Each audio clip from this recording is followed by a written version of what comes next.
Cette femme-là, c'est la femme que nous allons célébrer le, le vendredi prochain. La femme, comment je vais même l'appeler?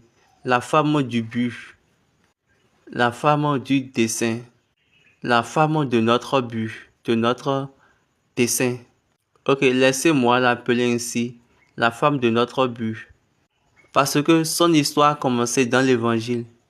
Écoutez bien ce que je dis. J'ai dit, son histoire a commencé dans l'évangile. Elle faisait partie de l'évangile. L'évangile est venu pour l'homme.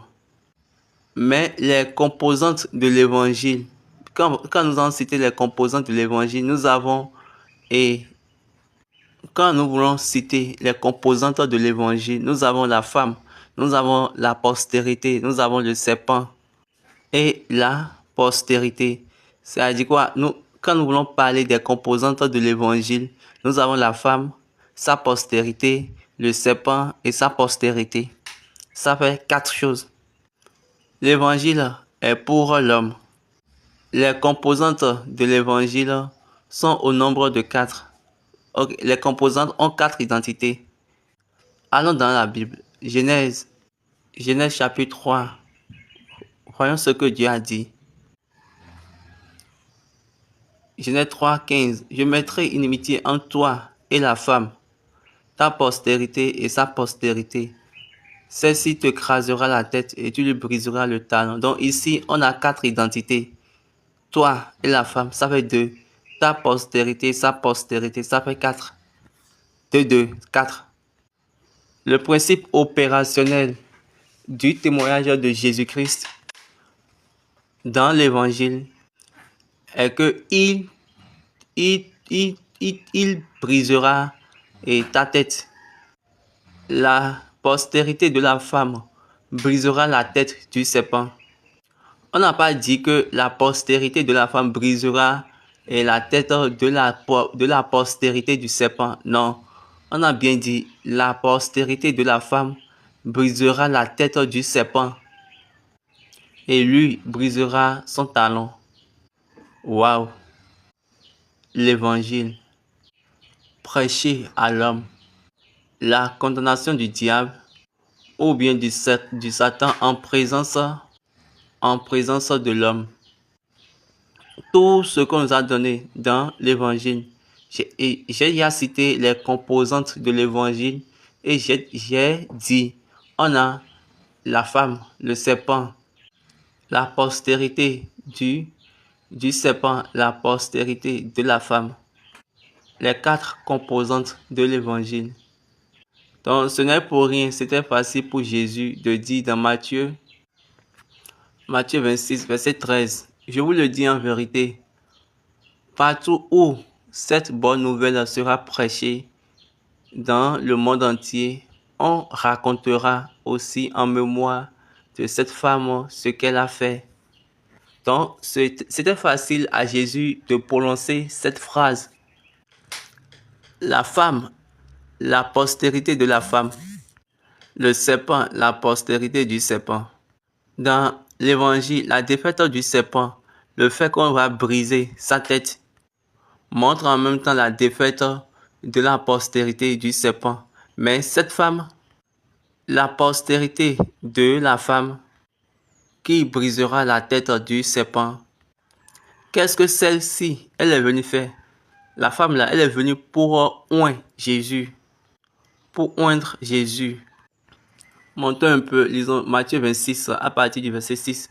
Comme Jésus était à Béthanie, dans la maison de Simon, le lépreux, une femme s'approcha de lui, tenant un vase d'albâtre et qui renfermait un parfum de grand prix. Et pendant qu'il était à table, elle répandit le parfum sur sa tête. Les disciples, voyant cela, s'indignèrent et dirent: à quoi bon cette pète? On aurait pu vendre ce parfum très cher et en donner le prix aux pauvres. Jésus s'étant aperçu, leur dit: pourquoi faites-vous de la peine à cette femme? Elle a fait une bonne action à mon égard, car vous avez toujours des pauvres avec vous, mais vous ne m'avez pas toujours. En répandant ce parfum sur mon corps, elle l'a fait pour ma sépulture. Je vous le dis en vérité, partout où cette bonne nouvelle sera prêchée dans le monde entier, on racontera aussi en mémoire de cette femme ce qu'elle a fait. Le verset 12, est-ce que ça vous dit quelque chose? En répandant ce parfum sur mon corps, elle a fait pour ma sépulture. En répandant ce parfum sur mon corps, elle a fait pour ma sépulture. Je répète cette partie parce que je veux faire sortir quelque chose de là. Allons lire Marc 14 à partir du verset 1. Maintenant, nous allons lire le verset 3. Comme Jésus était à Béthanie, dans la maison de Simon le lépreux, une femme entra pendant qu'il se trouvait à table. Elle tenait un vase d'albâtre qui renfermait un parfum de nard pur et de grand prix.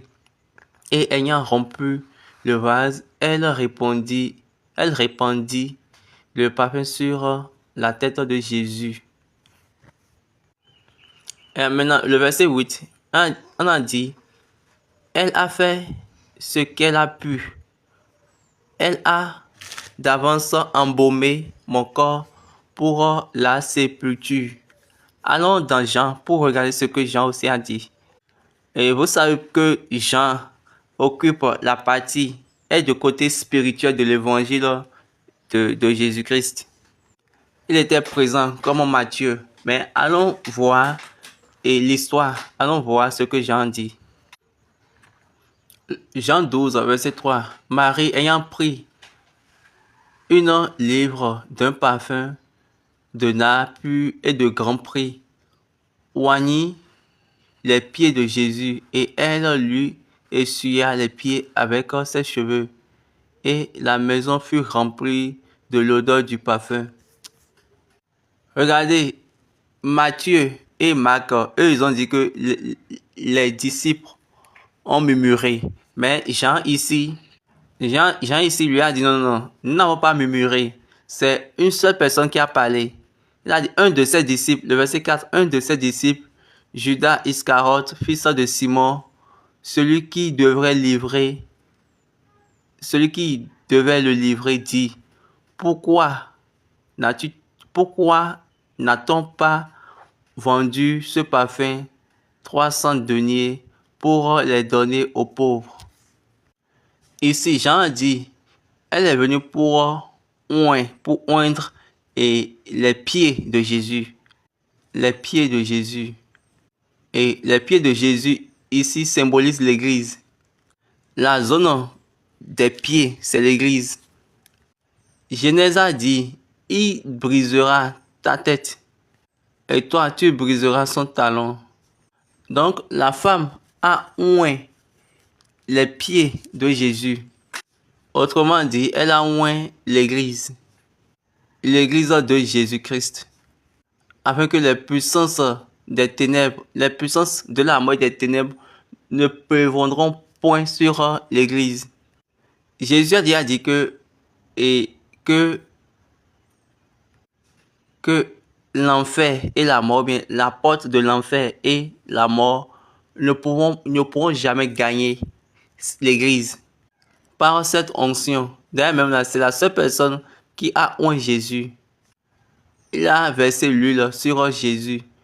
Vous le savez bien, comme dans Somme, il a dit qu'on a versé l'huile d'onction sur Aaron et c'est parti jusqu'en bas de son vêtement.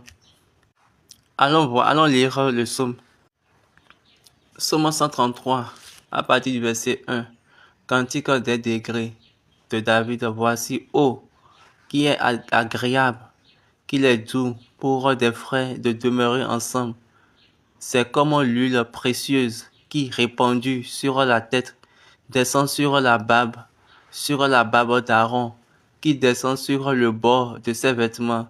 C'est comme la rosée de l'Hermon qui descend sur les montagnes de Sion, car c'est là que l'Éternel envoie la bénédiction, la vie pour l'éternité. Donc, l'onction d'Aaron était partie au bord des vêtements, mais l'onction de Jésus était partie aux pieds. Est-ce que vous voyez la différence? Ok, elle a mis ça et sur sa tête, c'est bon. Elle a oint Jésus et elle attendait jusqu'aux pieds. Puis maintenant, elle a, elle a, elle a oint le pied, bien les pieds. Avec ses cheveux, il a utilisé ses cheveux pour pouvoir faire passer et je vais dire l'huile bien longue. Et oui, il a utilisé ses cheveux pour pouvoir faire passer l'huile. Elle a utilisé ses cheveux pour pouvoir communiquer, pour pouvoir faire passer, pour pouvoir faire d'échanges, pour que cette onction puisse circuler de la tête aux pieds. Pourquoi? Parce que l'église, l'onction, l'église qui a été oint par Dieu, elle est séparée pour Dieu. L'église est déjà mise à part pour Dieu.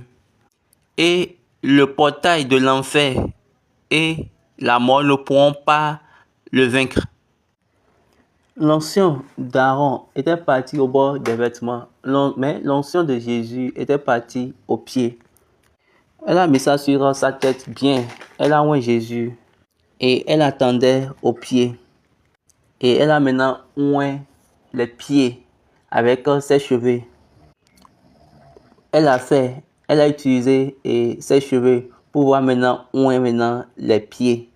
Mais vous ne comprenez pas. Il a utilisé ses cheveux pour pouvoir faire circuler l'huile au niveau des pieds. Pour pouvoir masser, pour pouvoir communiquer, pour pouvoir tracer l'effet de cette onction autour du pied. Pourquoi? Parce que l'église, c'est déjà les personnes séparées, les personnes mises à part, les oints de l'Éternel, des personnes mises à part pour l'Éternel, qui rencontrent la mort et le portail de l'enfer. Mais malheureusement, de nos jours, l'église est engloutie par le portail de l'enfer. Mais c'est faux. La vraie église a ce témoignage que même si le portail de l'enfer et la mort s'élèvent contre elle, elles ne pourront pas la vaincre. C'est ça le témoignage de la vraie église. Lisons ça dans Matthieu 16, verset 18. Et moi, je te dis que tu es Pierre, et que sur cette pierre, je bâtirai mon église, et que les portes du séjour des morts ne prévaudront point contre elle. Mais la version anglaise parle du portail de l'enfer et de la mort. Cette femme-là, elle a amené le voyage à nous qui sommes l'église. Marie a le troisième. Marie a l'enfant. Marie a l'enfant et la femme a fait de Jésus notre représentant, la personne qui va pour nous. Jésus étant oint est devenu notre représentant et il est devenu maintenant la postérité de la femme pour nous. On a dit, elle a oint Jésus et puis elle a utilisé ses cheveux pour au niveau de ses pieds. Quand la Bible nous a parlé de l'onction dans Psaume 133, qu'est-ce qu'il a dit? Qu'est-ce que la Bible a dit du moins? C'est comme l'huile précieuse qui, répandue sur la tête, descend sur la barbe d'Aaron, qui descend sur le bord de ses vêtements. Donc, tête, barbe, bord du vêtement. Donc, ça n'a jamais touché les pieds. Maintenant, dans Apocalypse, on nous a dit le reste de la postérité. L'onction doit aller normalement de la tête descendre jusqu'au bord du vêtement et maintenant toucher les pieds. C'est pour cette raison la femme a pris maintenant ses cheveux pour pouvoir faire passer le truc sur les pieds. Donc l'onction passera de la tête viendra au bord des vêtements et touchera les pieds. Maintenant, ce n'est pour rien que vous allez voir Jésus après l'onction qu'il a reçue, après que la femme l'a oint, il a maintenant lavé les pieds des disciples. Pourquoi? Parce que c'est par rapport aux pieds. Parce que au niveau, dans la zone des pieds, c'est là il y a la bataille. Parce que Dieu a dit qu'il brisera ta tête. Qu'est-ce que cela veut dire? Ça veut dire qu'il va te détruire dès le vrai commencement, dès le commencement même. Il va te détruire de la racine, de la source. De la racine, de la source, tu seras détruit. Mais elle te brisera au niveau du reste de sa postérité.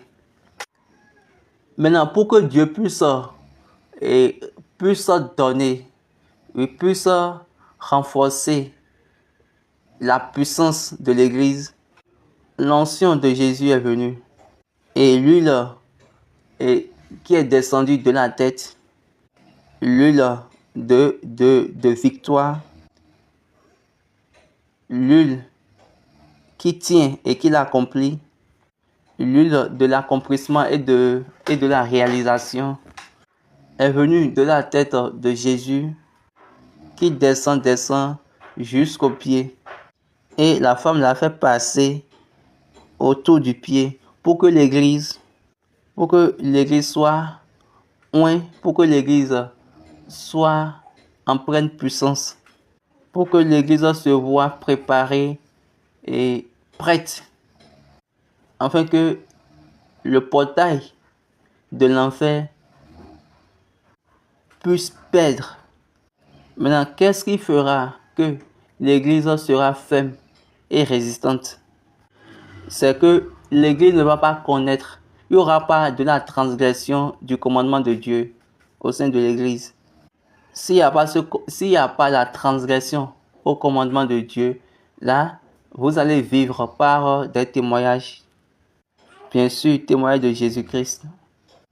Posons-nous cette question ou bien faisons un examen.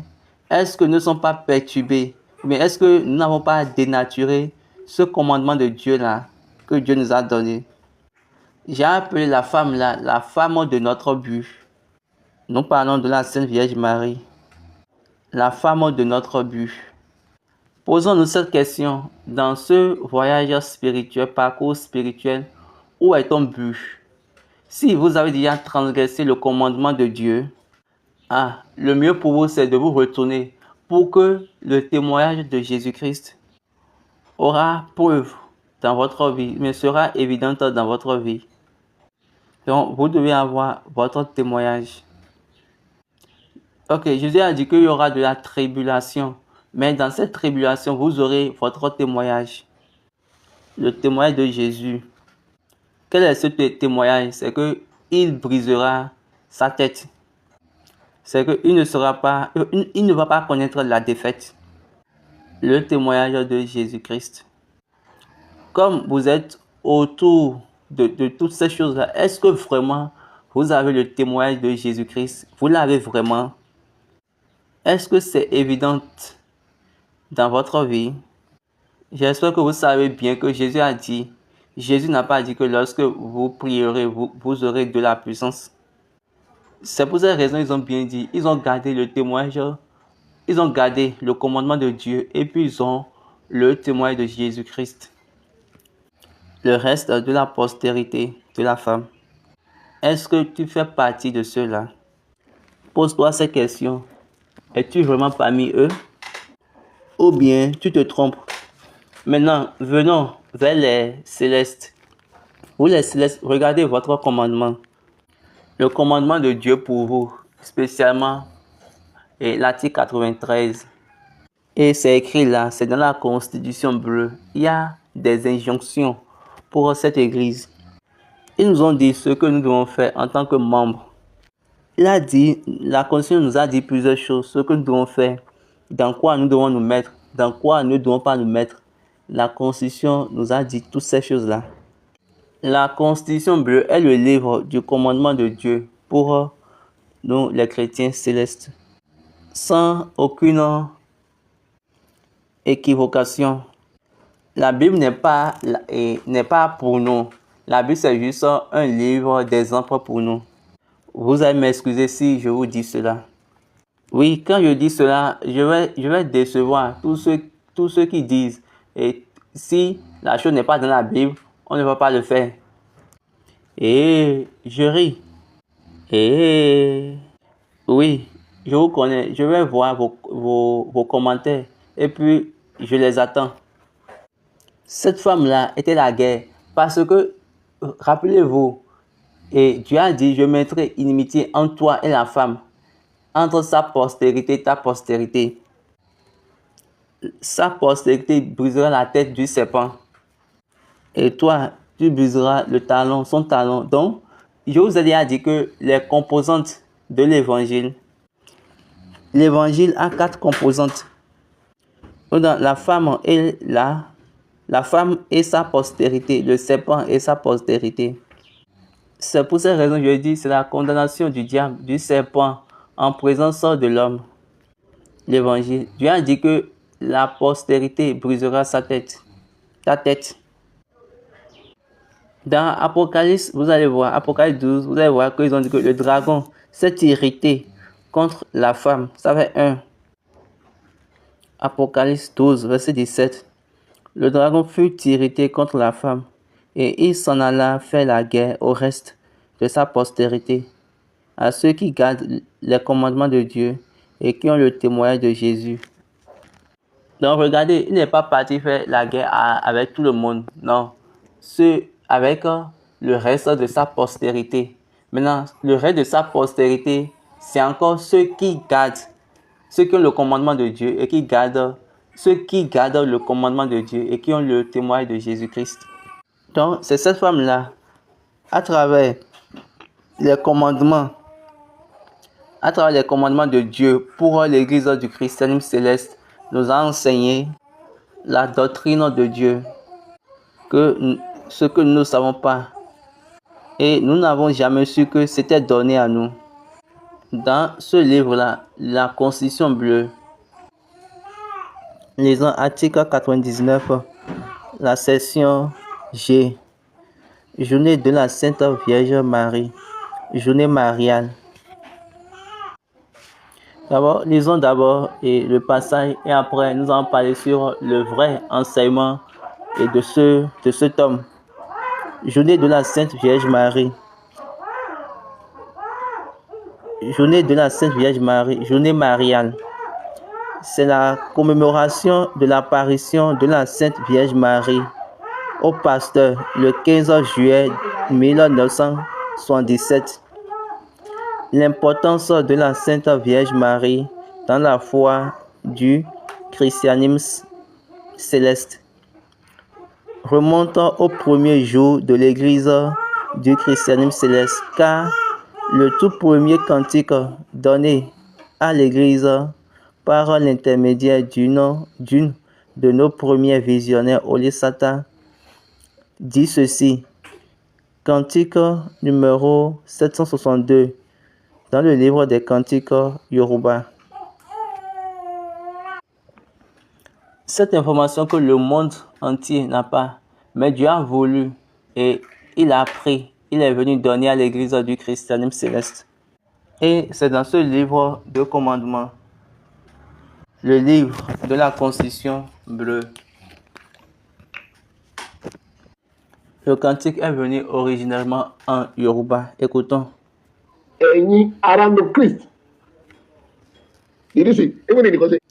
Est-ce que vous avez même remarqué, même dans la Constitution bleue, ils ont dit Eni Aranu Christ. Et maintenant, vous avez modifié ça et vous dites que Eni Aranu Christ. Èrèdí rẹ̀ tẹ́ fi wà nínú ìjọ mímọ́ yìí. Èrèdí rẹ̀ tẹ́ fi wà nínú ẹgbẹ́ ńlá yìí. Kí Màríà ìyá wa lè wá sìn wá lọ. Kẹ́ni mímọ́ rere yìí wá máa sìn wá lọ. Excusez, continuons la lecture. Effectivement, 30 ans plus tard, le 15 juillet 1977, le pasteur en transe s'est vu gravissant les marches d'un escalier jusqu'à ce qu'il atteigne un espace en hauteur rempli de feuilles mortes, où il aperçut une belle dame blanche, tout de bleu vêtue de la tête aux pieds, debout dans une attitude comme si elle voulait protéger quelque chose.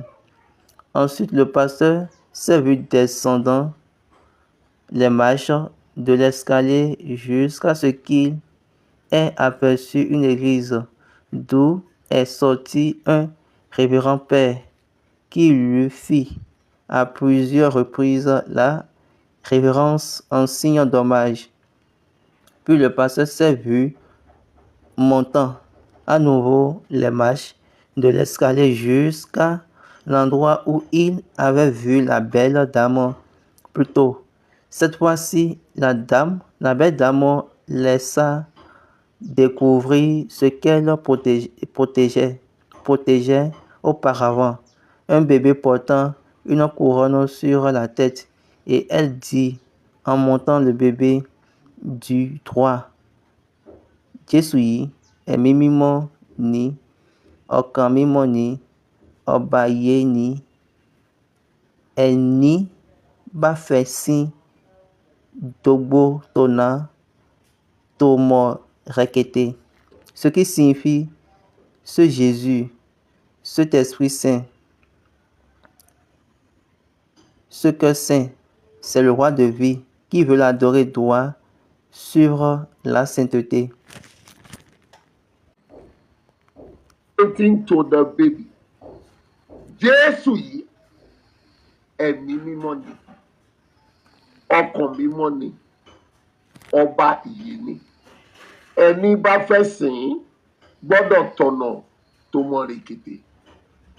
Ce que signifie en français, ce Jésus est le Saint-Esprit, est saint en esprit, est la conscience pure, est le roi de vie. Dit aux gens que ceux qui devraient l'adorer doivent emprunter le chemin de la sainteté. C'est en ce moment-là que le pasteur réalisa que la belle dame était la Sainte Vierge Marie. Elle répéta l'injonction dans la chanson ainsi. Jésù, ẹ̀mí mímọ́ ni. Wọ́n sọ pé Jésù, ó mọ́ nínú ẹ̀mí. Ẹ̀mí mímọ́ ni. Ọkàn mímọ́ ni. Ọba ìyè ni. Ẹni bá fẹ́ sìn Jésù àtọ̀nà tó mọ́ rèkété. Continuons la lecture. Continuant, elle disait au pasteur de ne pas se laisser intimider à cause de la couleur de sa peau, parce que la race n'importe pas dans les choses spirituelles. Elle ajouta, ọkàn mímọ́ rẹ̀ là ń kọtí àfíègbè inú rẹ̀. Ce qui veut dire, c'est à cause de la pureté de ton cœur que nous habitons en toi. Ọkàn mímọ́ ẹ̀ là ń wò tá a fi ń gbé inú ẹ̀. Presque exactement un an après l'incident décrit ci-dessus, le pasteur tomba malade et au cours de cette maladie, il lui fut spirituellement révélé, en vision également, qu'une reconnaissance formelle devra être accordée à la Sainte Marie dans l'esprit, dans l'église du christianisme céleste, par la commémoration annuelle de l'incident suscité.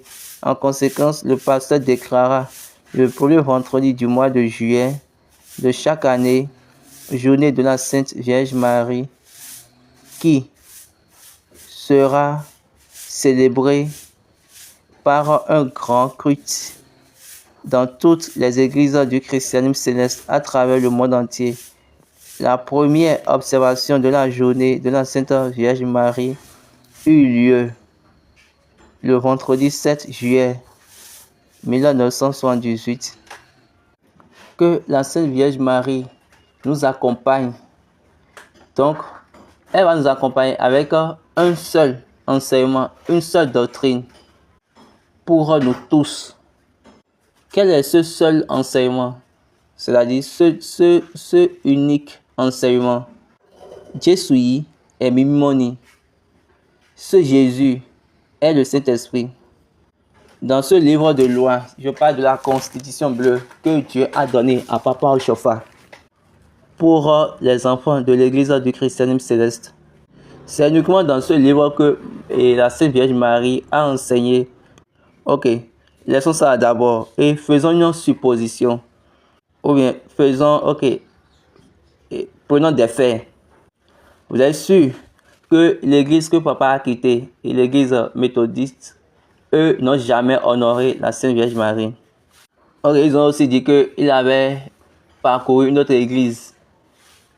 Cette même église-là ne considère pas la Sainte Vierge Marie. Aucun honneur, aucune célébration. Et la seule église qui honore la Sainte Vierge Marie, c'est l'église catholique. Alors que Papa Ochofa n'a même pas fréquenté l'église catholique. Donc il a quitté l'église méthodiste. Et la femme qui n'a jamais reçu de célébration dans cette église, elle est venue d'abord en première position par Dieu et pour lui dire que Dieu est en train de lui dire que cette femme doit faire ce voyage-là avec toi. Mais pendant 30 ans, quand elle a reçu l'information, pendant 30 ans, il a ignoré. Il a ignoré que Dieu a donné un enseignement, juste un seul enseignement. Un seul enseignement à la femme pour l'unicité, pour rendre l'église du christianisme céleste unique en son genre. Juste un seul enseignement. Quel est cet enseignement-là? Quel est le seul enseignement que Dieu a donné à l'église à travers cette femme, la Sainte Vierge Marie? Cet enseignement est le suivant. Ce Jésus est le Saint-Esprit. Ce Jésus est le Saint-Esprit. Ce Jésus est la conscience pure. Est le roi de vie. Est Mimimoni. Okon Mimoni. Obayemi. Si tu n'as pas encore appris cet enseignement, je suis en train de vous dire la vérité. On ne te considère même pas comme fidèle de l'église du christianisme céleste. Tu n'es même pas compté comme fidèle de cette église. Oui, nous allons porter les soutanes ensemble. Oui, nous sommes tous dans les mêmes soutanes. Oui, nous sommes tous dans des soutanes blanches. Mais non. Papa dit. Lọ́jọ́ ìkẹyìn, a rí ẹ wọṣọ funfun. Ṣùgbọ́n kí ó lè débi ìtẹ́ náà. Tẹ̀lé ìlànà, tẹ̀lé òfin, tẹ̀lé àṣẹ. Ayé rẹ̀ yóò dára, ọ̀run rẹ̀ yóò dára. Ṣùgbọ́n bí bẹ́ẹ̀ kọ́. Vous devez savoir ces choses. Vous dites que je dis papa a dit. Ok, je continue par le dire. Le seul enseignement qu'il nous a donné, c'est dans la Constitution bleue. Le seul enseignement qui rend cette église particulière, opère, qui la détache de toutes les autres églises, la particularité de l'église du christianisme céleste. C'est pourquoi je l'appelle la femme de notre but. Elle a dit, ce Jésus est le Saint-Esprit. Donc, si vous déshonorez la femme-là, cette femme-là, sachez que la plupart d'entre vous elle y a laissé à la honte. Vous déshonorez la femme. Qui est-elle? La Bible n'a pas dit d'honorer une femme. La Bible n'a pas parlé de la Sainte Vierge Marie. La Bible n'a pas donné cela. Je vous applaudis. Je suis sûr que vous savez bien que vos pères ne connaissent pas la Bible comme SBJ, comme Papa SBJ connaissait la Bible. Parce que papa SBJ a fréquenté l'école, a fait la catéchèse et dans l'église méthodiste. Pendant 30 ans, il a perdu son temps. Oui, il faisait des miracles. Oui, pendant 30 ans, il faisait des miracles, des prodiges, oui. Parce qu'il allait par des Écritures. Si papa SBJ n'avait pas reçu cette révélation, aucun d'entre nous ne pourra la recevoir. Et nous allons continuer toujours dans l'aveuglement. Mais Dieu l'a donné cette grâce. La grâce lui a été donnée. La grâce lui a été donnée à travers la révélation. Pour que nous puissions vraiment prendre part à la vraie nature de Dieu. Pour que nous puissions prendre part aux choses qui appartiennent à ceux qui sont sanctifiés. Et Dieu lui a donné cette grâce. Et lui a donné la révélation. Et lui a demandé, viens et vois. Je vous ai déjà dit plusieurs fois, vérifiez dans votre Bible. Vous dites que la Bible a dit que c'est 3 personnes qui témoignent dans les cieux. Maintenant, pourquoi c'est 2 personnes qui parlent? Donc, si vous ne croyez pas que Jésus est le Fils de Dieu, Jean nous a dit que la fraternité est dans le Père et dans le Fils et dans son Fils Jésus. Maintenant, où se trouve la 3e personne dont vous parlez? Cette dame-là, elle est venue nous montrer qu'ils sont 3 mais en 2. 3 en 2. Ou bien qu'ils sont 2 mais en 3. Oh mon Dieu, j'ai vraiment un Dieu merveilleux. Que les 3 sont en 2. Nous avons le Père et le Fils. Le Fils en corps. Nous avons le Fils en chair, ou bien le Fils en corps et le Fils en esprit. Ok, le Fils dans la chair et le Fils dans l'esprit. Le Père est éternel. Le Fils a une identité, une double identité. Le Fils a une double identité. D'abord, il a une identité dans le corps. C'est pourquoi il a donné lui-même. Il a dit, prenez, ceci c'est mon corps. Lorsqu'il a parlé aux Juifs, ils étaient confus. Il a dit, vous allez manger mon corps. Allons les Jean, chapitre 6. Jean 6, verset 53.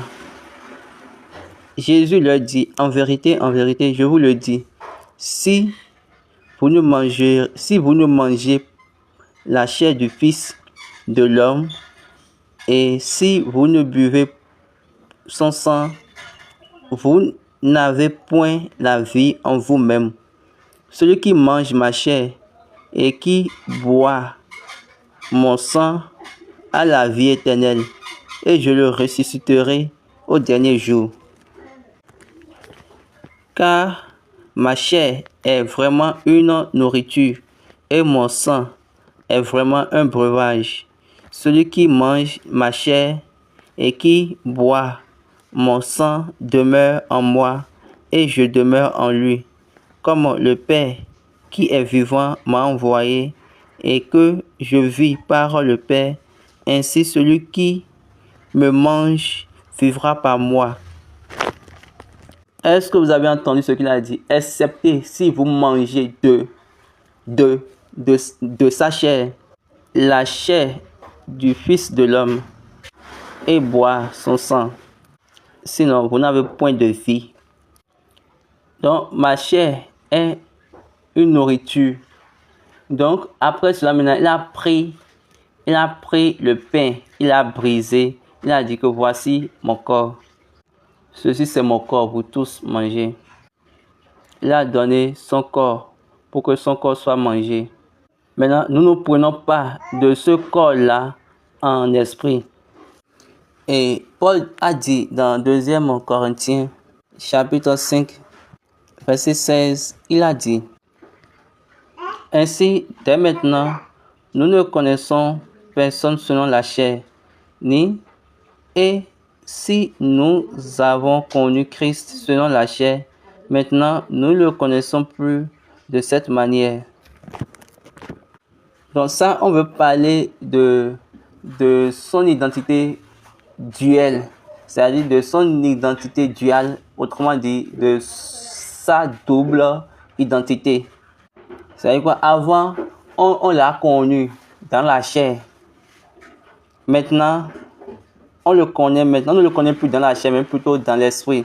Donc, cette parole de tromperie qui est Jésus est 100% Dieu, 100% homme, bien 50% Dieu, bien 50% homme. Cette tromperie de folie, laissez cela.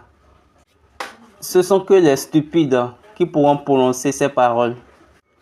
Ça ne vient pas de l'écriture, c'est hors écriture. Pour que vous ne soyez pas perdants. C'est pour éviter tout ça là que Jean est venu nous dire. 1 Jean nous a dit que tout esprit, 1 Jean chapitre 4, à partir du verset 1, 1 Jean 4, verset 1.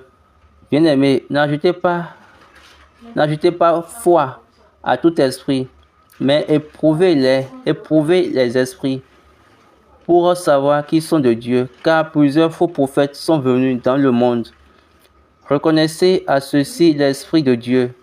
Tout esprit qui confesse Jésus-Christ venu en chair est de Dieu. Et tout esprit qui ne confesse pas Jésus n'est pas de Dieu. C'est celui qui... On n'a pas dit en esprit et en chair. Ou bien en chair et en esprit. Non, on a dit en chair. Si tout esprit qui confesse que Jésus est venu en chair, cet esprit-là est de Dieu. Donc ceux qui disent que c'est 100% homme, 100% Dieu, ce sont les antichrists. C'est l'esprit d'antichrist. Il est venu maintenant en chair pour qu'il puisse mourir pour nous. Il a dit quoi? Que le corps qu'il a préparé, pour moi, c'est Jésus qui disait ça de Dieu. Le corps que Dieu a préparé pour moi. Il n'a pas dit qu'il m'a préparé un esprit. Parce qu'il était venu de l'esprit. On lui a donné un corps. Il a porté un corps. Lui-même, il était esprit. Et on lui a donné un corps. Il a porté un corps. Et quand après la résurrection, il a dit, recevez le Holy Ghost. Mais patientez, l'esprit viendra sur vous. Recevez le Holy Ghost. Ok, je suis en train de vous parler. Et je vous demande, est-ce qu'à partir de ce moment, est-ce que nous pouvons commencer par réajuster notre voyage, notre parcours spirituel? Cette femme-là est venue en vie pour pouvoir redonner vie à notre but. J'ai dit, l'évangile, c'est par rapport à la condamnation du serpent ou bien du diable en présence de l'homme. Et cet évangile a 4 composantes. Nous avons le diable, la femme, la postérité du diable et la postérité de la femme. Maintenant, où se trouve le témoignage? Le témoignage est ceci, est que la postérité de la femme va détruire le serpent au niveau de la tête. On n'a pas dit que la femme va détruire, on a bien dit que la postérité de la femme va détruire le serpent. Et le serpent brisera son talon dans la zone des pieds. Maintenant, si ce monsieur-là est venu pour vous dire la vérité, qui va vous connecter à Jésus, et vous commencez à crier, bavarder, ça ce n'est pas dans la Bible, ça ce n'est pas dans la Bible, je plains votre vie. Je ne vais même pas prier pour que vous vous repentez. Je vais prier pour que vous allez continuer ainsi. Pour que lorsque vous allez partir à l'endroit dans la vraie réalité. Moi, je ne suis plus pas pour pouvoir aller à l'endroit parce que je fréquente déjà l'endroit. Depuis 1984, je fréquente déjà l'endroit. Je suis déjà dans le lieu, malgré que je suis encore ici. Et je me réjouis déjà de l'endroit. C'est pourquoi ma vie est différente de votre vie.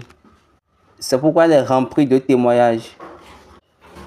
Est-ce que vous comprenez? Que Dieu nous bénisse et qu'il soit avec nous. Amen. Ceux qui sont présents et ceux qui nous suivent dans ces programmes, nous prions que la récompense qui est réservée pour ceux qui attendent l'Éternel soit pour vous. Également, que votre espérance, votre espoir ne soit pas en vain. Et l'espoir et l'espérance que nous entendons tous, nous qui entendons l'Éternel, Dieu va nous les accorder. Maintenant, prions. Jésù Kristi ní Michael ọpẹ́ là ń gbà torí ó ṣe fún wa ó fàyè gbà wá ó mú wa rin ìrìn yìí kó lè yọ wá kó nínú ẹ̀bi bọ́pẹ́ kó gba ìyìn wa ọba rere olódodo ìpinnu ẹ̀ ò yí padà bàbá jẹ́ bó ti fi ìrere ránṣẹ́ sí wa tá a sì rí gbà káwa bọ́ irú ọmọ obìnrin náà fi ẹ̀rí ẹ̀ bá wa ṣe má jẹ́ ká ṣubú kò nú ẹ̀rí ẹ̀ kí gbogbo ọ̀rọ̀ àpáàdì tó kóra jọ wọ̀nyí kí wọ́n ṣubú pátápátá kí agbára ẹnu ọ̀nà ipò kú lórí wa kó já sásún ẹ̀yà gbogbo tá a ti torí ìré kọjá àṣẹ rẹ gbà sínú ayé wa lórúkọ Jésù bá wa dé ipa gbogbo ìrúnlẹ̀ wọlé ipa ọ̀run àpáàdì àti ẹnu ọ̀nà ipò kú nínú ayé wa lórúkọ Jésù lé wọn jáde mú ìbínú kúrò lórí wa ṣe ìyọ́nú fún wa nípa ẹ̀rí agbára orúkọ rẹ ìfisùn ní ibi ìfarahàn wa jẹ́ kó dáṣẹ́ ká lè ní ayé ìsìn rẹ lórúkọ Jésù lọ́wọ́ àmín àmín méjì hallelujah hallelujah hallelujah hallelujah hallelujah. Nous remercions Dieu pour ce moment et nous remercions également ceux qui nous ont rejoints pour cette session exceptionnelle. Nous sommes sur la voie de la préparation de cette fête qu'on appelle la fête, mais la journée de la Sainte Vierge Marie. La journée de la Sainte Vierge Marie, la femme de notre but. Je suis sûr, si nous allons commencer par apprendre maintenant, nous allons également apprendre la semaine prochaine. Et après ça, nous allons continuer avec d'autres séries. C'est le moment pour nous de bien comprendre les choses.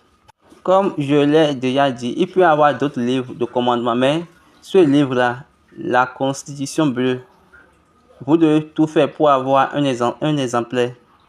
Lisez-la, étudiez-la et regardez ce que l'Éternel a dit.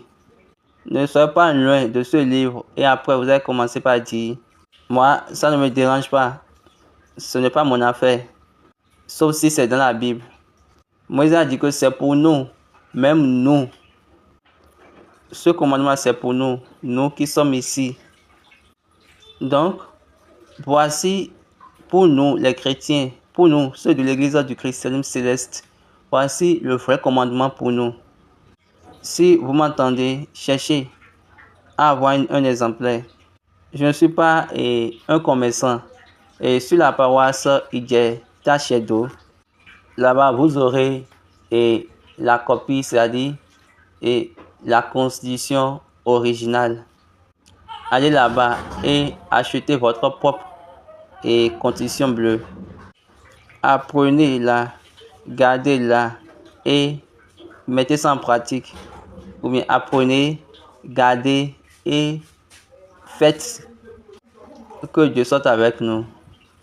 Nous sommes toujours sur la construction de la cathédrale du siège national de l'ECC Makoko. Tout à ceux qui l'Éternel a permis dans leur cœur de faire, c'est-à-dire d'y participer, nous vous appelons. Joignez-nous avec l'Éternel pour pouvoir construire cette cathédrale. Le nom du compte est toujours Celestial Church of Christ Makoko. Et le numéro de compte demeure 101. Je reprends 10171563337. 10171563337. Et le nom de la banque, c'est Zénith. Je suis en train de vous dire la vérité. Joignez voir l'Éternel. Et si vous joignez à l'Éternel, cette efficacité opérationnelle de l'Éternel qui amène chacun à l'accomplissement, par sa grâce viendra sur nous. Que Dieu soit avec nous. Comme nous parcourons la semaine, il va nous conduire et aucun mal ne nous arrivera. Amen. Et dans la semaine, non, même pas pleurer, ni être en douleur. Soyez bénis. Au revoir pour maintenant.